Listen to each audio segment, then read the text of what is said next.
Hello everyone, this is Ronnie from the UK Fruitfest, and this is a quick update regarding what's happening. Is the event going to cancel? Is it going to shut down this year because of coronavirus? Well, basically, we have no plan to cancel the event or close the event or change the event at all. So we're not looking to do anything like that. We've not made any decision to change anything. Um, my belief is that not only will the virus be, not only is the hysteria kind of out of control and and has gone way beyond really the issue. Obviously, I think it's an important issue, and it's something that is worth a response. But it seems like the world is kind of closing down and shutting down, and that's actually been. It looks like it's been quite a good thing, for nature. There's there's there's there's been videos and things going up and pictures of, the rivers in Venice being clean for the first time ever, or whatever, different things that have went up, showing that it's kind of given a rest, I guess, to nature, which is nice. And I think it is good that there's a bit of time for people to stay at home and relax and be on their own for a while and work at home and be around their family, and I think that's a great thing. However, what are the real risks of this virus to the vast majority of people, and what is the real risk to your health? The real risk in light of this virus is not eating fruits and vegetables, not living a healthy lifestyle, things like smoking cigarettes, drinking alcohol, taking drugs, all the things that are going to drinking coffee and caffeine. All of these habits put you at more risk of this problem. What we really want to do is start to encourage people to have better habits and use this as an opportunity for people to have much better habits. Of course, there are a lot of people that are vulnerable and at risk from this, and there have been deaths. I don't know if we've got the full details of what types of people are at risk. Is it people who already have pneumonia? Is it people that already have other conditions that are getting this problem? I don't know, but we're definitely, obviously, there's a big effort to try and stop it from spreading. When it comes to the summer, like all flus and colds, these things tend to disappear and tend to be not as much of an issue. And by then, my prediction is that the kind of panic around this, the hysteria around this, will have dropped away significantly. That everything will be back to business as usual. That everything will be open again, and the borders there'll be no restrictions anymore, and things like that. So I think if we look at it with a balanced kind of viewpoint, we realise that there is, as with any kind of hysteria or panic, it reaches a bit of a peak, and then it'll basically diminish and go away. But it's important that we keep the event going. It's probably going to be the best place for a lot of people to be in light of this. If it really is a dangerous problem for some people, then being at a place where you're eating fruits and vegetables, eating the raw food diet, where you're out in the sunshine, where you get fresh air, fresh water, is probably going to be the best place for a lot of people to be. We've actually not, you might think that we're getting a lot of people cancelling or a lot of people don't want to come, and actually we're not really seeing that. And one of the reasons is that a lot of people are realising they don't want to go abroad in light of this situation. They don't want to risk maybe getting stuck somewhere. So staying at home, going to an event like the UK Fruitfest, staying in the UK is something that they see as an advantage and a benefit. Obviously as well, because it's a health issue, people want to go to a place where they feel like their health is supported, where they're gonna have a lifestyle that's going to support their health. But as a relatively small event, we predict as well that we'll be able to really look after people if there is any problem. any issue, that we'll be able to take precautions in advance because we've got a relatively small group of people. We'll be able to communicate with everyone in advance and figure out what's going on with them, what are their problems, their issues, if there's travel issues and everything else. The other thing I want to say as well is that we are sending out further information to everyone that's at the event. We're going to be sending out a letter to everyone about this whole situation.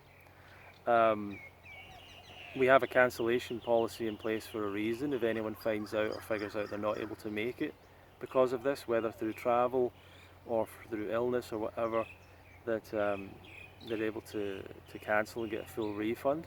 So we'll be sending all the details out about that as well. And so what would happen, for example, let's say there was a mandate from the government, all events have to cancel, all, camping sites, holiday parks, hotels, everything has to close.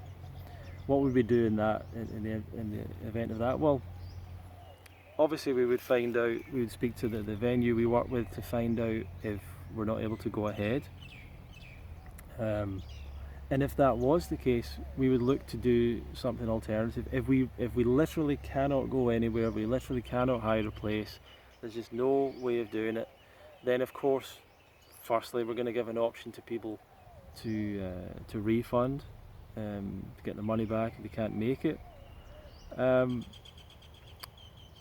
we'll probably, as I say, this is to me this is very unlikely to happen, but we'd probably do something alternative. We'd probably do a version of it online for everyone to take part in, and maybe even get more people to take part in who aren't at the event, and we could open that up.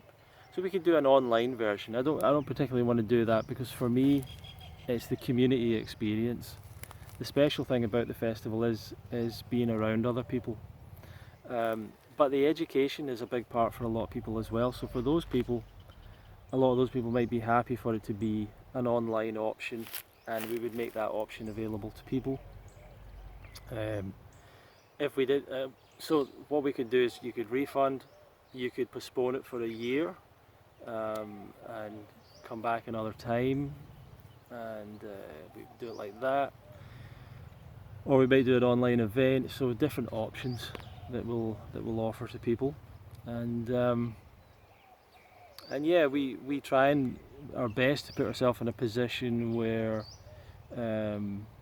should anything like this happen, that we're in a good position to cover ourselves. That's why we've started doing other things. You might have seen that we do courses now, we do some coaching, we do a lot of these things to bring in more money for the festival. We've got a membership website coming.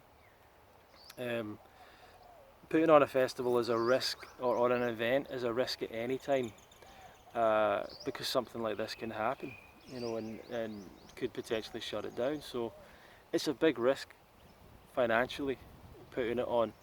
Health-wise, I don't see it as a big risk, but financially it's a risk. So we have to make sure we've got money in place. We have to make sure we don't make large commitments way in advance, which we don't do.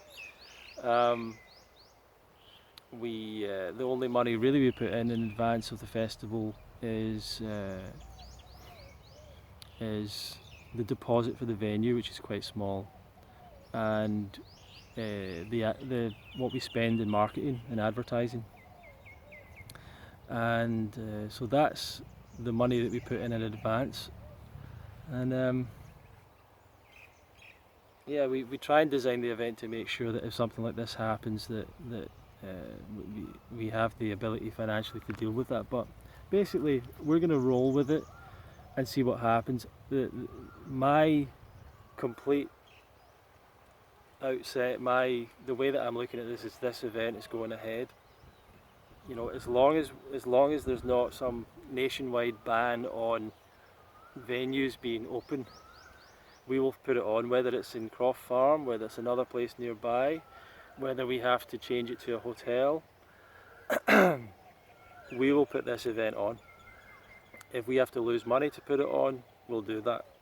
If we could refund everyone and not lose money, or put the event on and lose money, we would put the event on and lose the money, because people have made plans, people have bought plane tickets, people have done these things.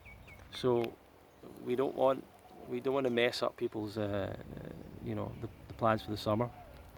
Um, but in the unlikely event that something like that happens and we can't find another place and there's nothing else, then we'd probably do an online version. If you wanted to take part in that, that would be fine.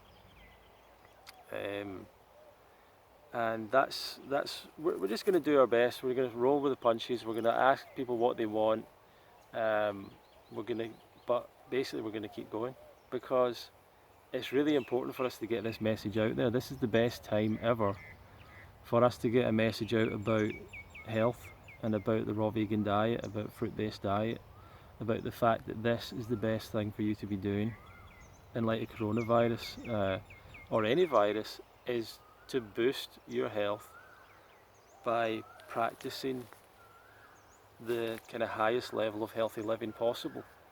So eating fruits and vegetables, fresh air, sunshine, a supportive environment, a supportive community. I mean, you might think that, oh, you don't want to be around people during coronavirus. Well, actually, community is important to people, and hugs are important. And this idea that we should all stay away from each other. It's a funny idea that's gonna help us be healthier. Is just to stay away from each other. We actually need that support. We actually need human touch. But for those that are vulnerable, they really need to get this message that they need to eat fruits and vegetables, that they need to be eliminating animal products and processed foods from their diet. These are the things that are putting people at major risk of this virus. Not festivals, not being around people, not hugs and laughter and fun. It's these other bad habits. So the Fruit Festival is going to continue. We really look forward to seeing you there. If you've not signed up yet, go to fruitfest.co.uk/registration for more information. You might think, some of you might be saying, well, it's irresponsible for you to keep it going. I think it's irresponsible to not do it. In light of what's happening, we need to continue to put out a message into the world.